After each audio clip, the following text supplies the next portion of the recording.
முயற்சிகள் வெல்லும் சேனல். வணக்கம். நம்ம இன்னைக்கு ஒரு சுவையான டேஸ்டான ஹெல்த்தியான வாழைத்தண்டு சட்னி எப்படி செய்யலாங்கிறத பார்க்கலாம் வாங்க. அதுக்கு தேவையான பொருட்கள் நம்ம பார்க்கலாம்.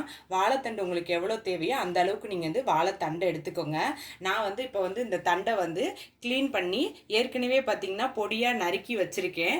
இந்த இந்த தண்டை எப்படி க்ளீன் பண்ணுறதுன்னு நான் உங்களுக்கு சொல்லிடுறேன். இப்போ வாழைத்தண்டை எடுத்துக்கோங்க.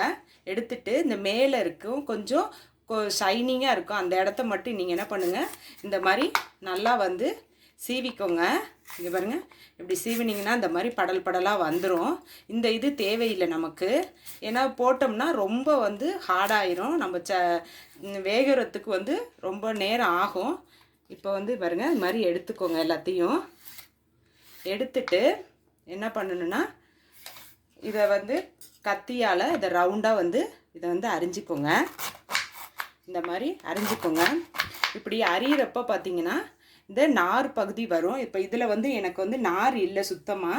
நீங்கள் ஒவ்வொரு தண்டில் நார் பகுதி இருக்கும். அதை நீங்கள் என்ன பண்ணுங்கள், கையால் நம்ம இப்படி சுற்றுனோம்னா இந்த பாருங்கள், இந்த விரலால் வச்சு இப்படி சுற்றுனீங்கன்னா அப்படியே வந்துடும்.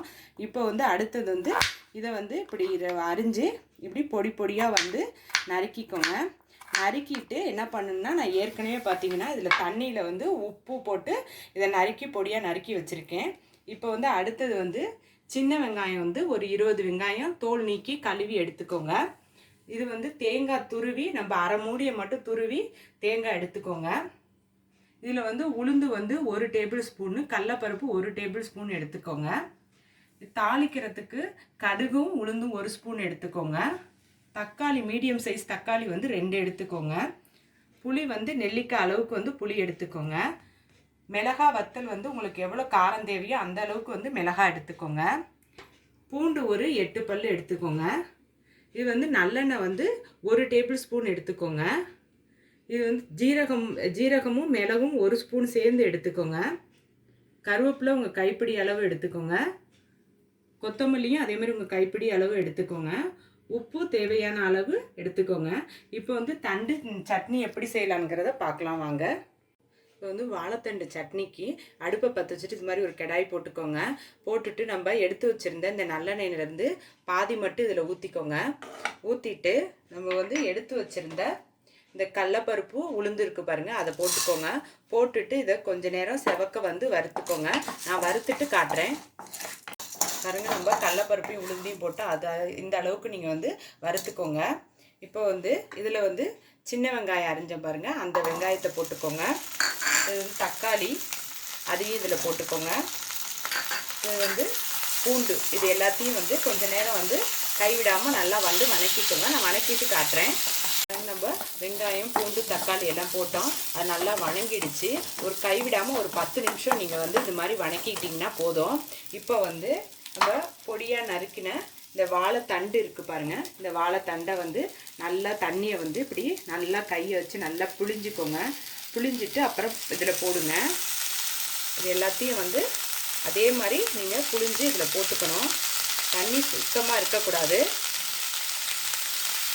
இப்போ தேங்காய் எடுத்துருந்தோம் பாருங்கள், இந்த தேங்காய் இதில் போட்டுக்கோங்க.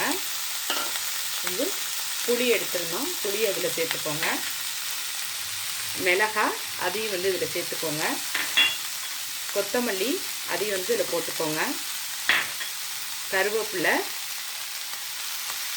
மிளகு, ஜீரகம் நம்ம எடுத்துருந்தோம் பாருங்கள், மிளகு ஜீரகம் அதையும் இதில் போட்டுக்கோங்க. இது உப்பு இதையும் போட்டுக்கோங்க. இது எல்லாத்தையுமே நல்லா வணங்கட்டும். வணங்கினதுக்கப்புறம் நான் உங்களுக்கு காட்டுறேன். பாருங்கள், நம்ம வாழைத்தண்டு இந்த மிளகாய் எல்லாம் போட்ட பாருங்க, நல்லா வணங்கிடுச்சு. இப்போ அடுப்பு ஆஃப் பண்ணிக்கலாம். ஆஃப் பண்ணிவிட்டு இதை நல்லா ஆற விட்டுட்டு மிக்சி ஜாரில் அரைக்கணும். நான் அடுத்தது அதை காட்டுறேன். தண்டு சட்னிக்கு நம்ம வணக்கின பொருள் எல்லாமே ஆறிடுச்சு. ஆறினதுக்கப்புறம் நான் மிக்சி ஜாரில் போட்டுக்கிட்டேன். இதை மொதல் ட்ரையாக அடிச்சுக்கோங்க. அப்புறம் தேவைப்பட்டால் தண்ணி ஊற்றி அரைச்சிக்கோங்க. இதை நான் அரைச்சிட்டு உங்களுக்கு காட்டுறேன். பாருங்க வாழைத்தண்டு சட்னி வந்து மிக்ஸி ஜாரில் போட்டு அது நல்லா நைஸாக வந்து அரைச்சிக்கிட்டேன். இப்போ இது காட்டுறேன் பாருங்க. இந்த அளவுக்கு நீங்கள் வந்து நைஸாக அரைச்சிக்கோங்க. இப்போ வந்து இதை வந்து கடுகு உளுந்து போட்டு தாளிச்சிக்கலாம். நான் ஏற்கனவே வந்து இந்த வாழைத்தண்டு சட்னிக்கு வந்து எண்ணெய் ஊற்றி கடுகு உளுந்து போட்டு தாளிச்சிட்டேன். கருவேப்பிலையும் ஒரு 2 போட்டுக்கோங்க. இது வந்து அவ்வளோ டேஸ்ட்டாக இருக்குது. நம்ம உடம்புக்கும் வந்து அவ்வளோ ஹெல்த்தியானது. இது வந்து சாதம், இட்லி, தோசை, சப்பாத்தியோட நீங்கள் வந்து சாப்பிடலாம்.